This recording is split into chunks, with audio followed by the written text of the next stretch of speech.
The whistle blew like a gunshot, and the world cracked open. "Alex, you're done. Sit your ass down," Coach Harlan bellowed from the sidelines, his face twisted redder than the Ohio State rivalry flags whipping in the wind.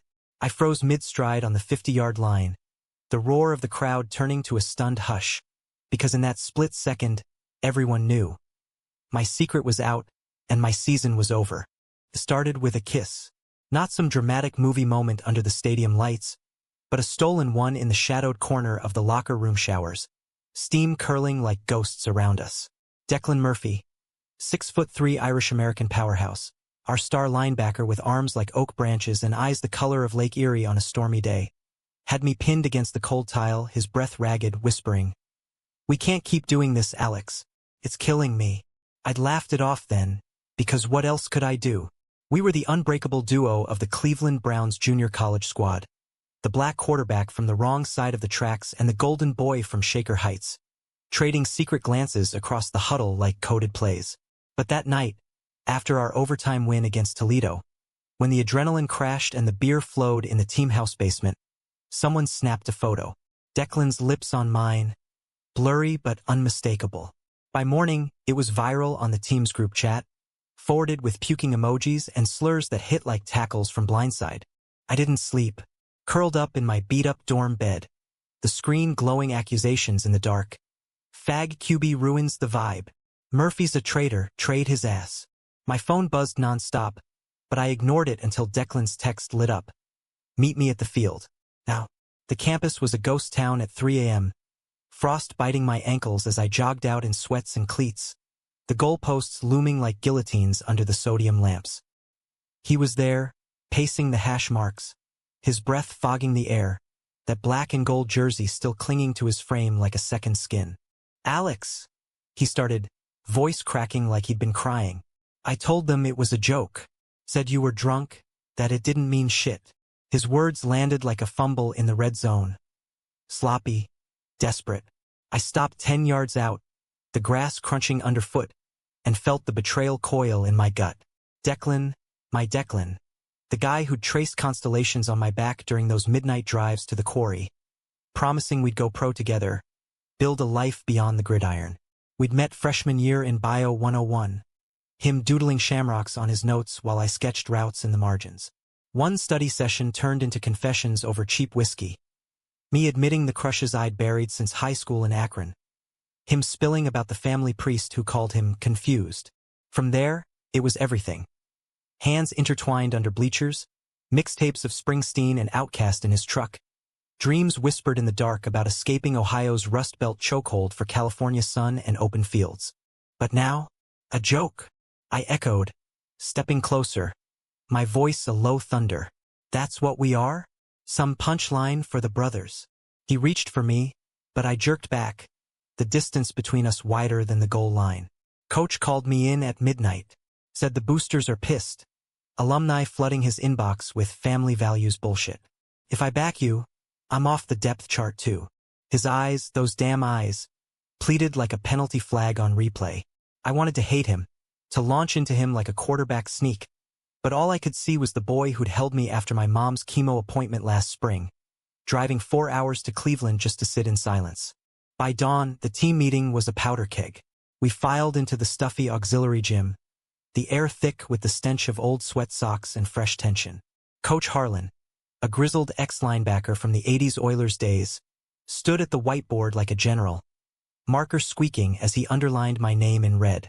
"Alexander Hayes," he growled. "Effective immediately, you're benched indefinitely." The room erupted, hoots from the back row, a few uneasy shifts from the linemen up front. Carter Ruiz, our cocky wide receiver with the fade haircut and chip on his shoulder from growing up in the Bronx projects like me, slammed his fist on the bleacher. "What the fuck, coach? Alex is our engine. We don't bench the guy, 'cause he—" "Watch your mouth, Ruiz," Harlan snapped, veins bulging like overinflated footballs. "This program's about unity, tradition, not distractions." He waved his hand vaguely, like my coming out was a fog we could just wave away.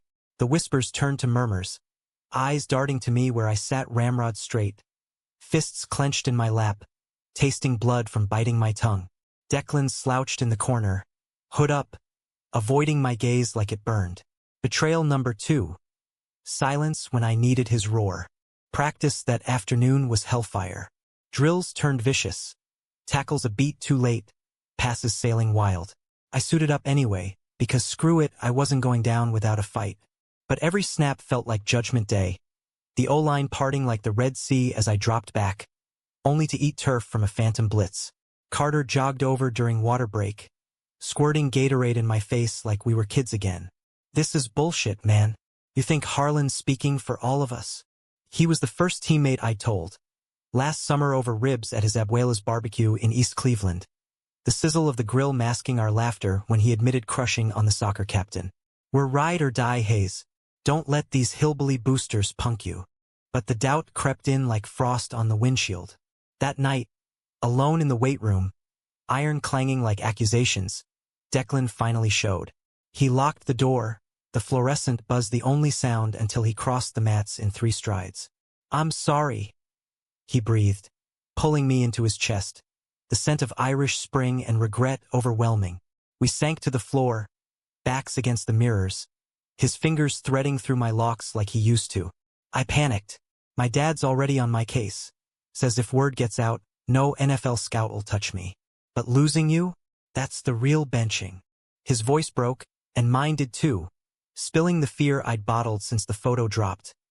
The whispers in the dorms, the slashed tires on my Civic that morning. Ferry keyed into the door.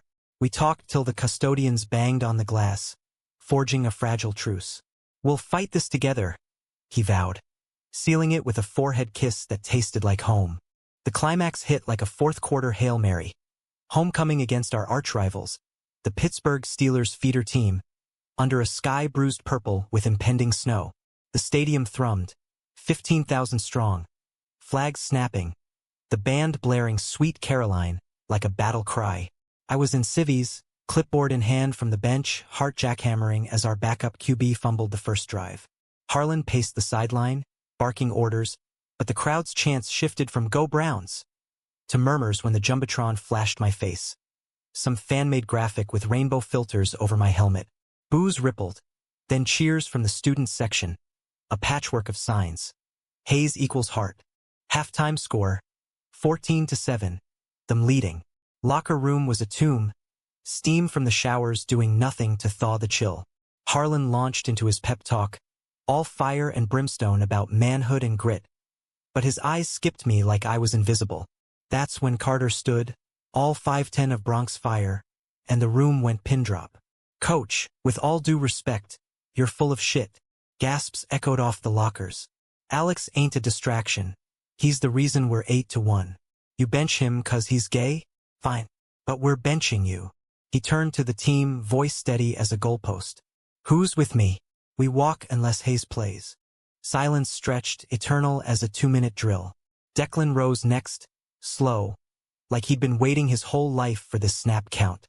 I'm in, he said, locking eyes with me for the first time all day. He's my brother. More than that, and if that's a problem. He trailed off, but the weight landed. One by one, they stood. Javier, the Latino kicker from Miami, whispering, Familia Primero. Jamal, our safety from Detroit, fist bumping me with no cap your family. Even quiet Tim from the Appalachians, mumbling, Bible says love thy neighbor, right? The room ignited. A chorus of Hayes, Hayes. Drowning Harlan's sputters. He threw up his hands, defeated. Fine. Get him in there. But if we lose. We didn't lose. Fourth quarter. Down by 3, 2 minutes left. I trotted out to a deafening ovation, the lights blurring through mist in my eyes. Declan clapped my pads at the huddle, his grin fierce. Run it like we own it. The play call was ours, a slant to Carter, but I audibled on the fly, seeing the safety cheat. Bootleg right, Declan walling off the edge like a fortress. I tucked and ran, cleats churning mud, the hole opening like fate.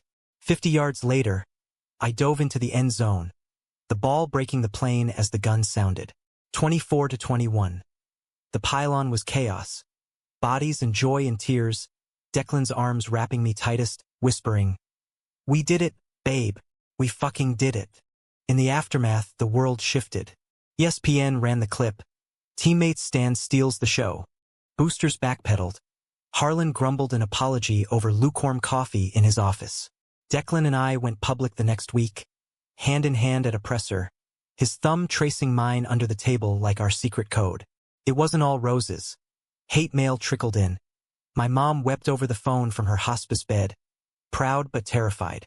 But in those raw moments, holding Declan on the porch swing as snow dusted the rusting steel mills in the distance, I felt the American dream crack open. Not the glory of the gridiron, but the grit of standing tall, loved, unbroken. Carter cornered me weeks later at graduation, cap tassel swinging. Told you, Hayes, ride or die. We hugged it out, 3 bros against the world. Then he slipped me an envelope. Team signed with a note. To Alex, you benched the hate. We got your back forever. I choked up, because that's the humanism of it all. In the Heartland's hardscrabble fields, where dreams die young and secrets fester, a bunch of sweat-soaked kids from everywhere and nowhere chose grace over grudge. Declan and I drove west that summer, his truck loaded with duffels and hope, chasing scout camps in Texas and California. The road unspooled like a fresh playbook, Springsteen crooning about Born to Run souls on the radio.